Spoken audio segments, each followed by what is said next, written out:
Hello viewers, আজ 22শে November সকাল। আমি চলে এসেছি আমাদের পেঁয়াজের বীজতলাতে। আজ আমাদের পেঁয়াজের বীজতলার বীজ বপন থেকে 10 দিন বয়স। 10 দিনে মোটামুটি আমাদের পেঁয়াজের বীজ থেকে কিছুটা গাছ অঙ্কুরিত হয়েছে। এখানে 3 প্রকার দানা বপন করা হয়েছে: লালতির কিং, ডবল ক্রস 100 এবং উদ্দীপন। প্রথম যে বীজটি দেখলেন ওটি হচ্ছে লালতির কিং।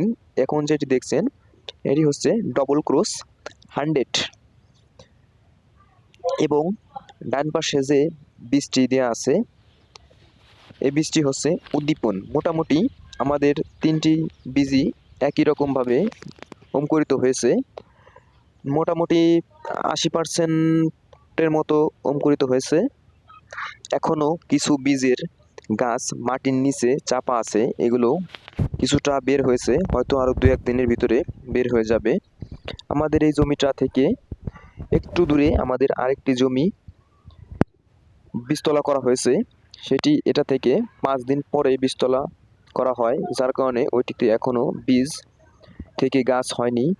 ওইটিতে হয়তো আরও 4 থেকে 5 দিন পরে দেখা যেতে পারে।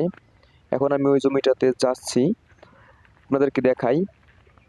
আমাদের এই জমিটাতে অ্যামাস কিং স্টার, শাহজাদা এবং যুবরাজ পেঁয়াজ বীজ বপন করা হয়েছে।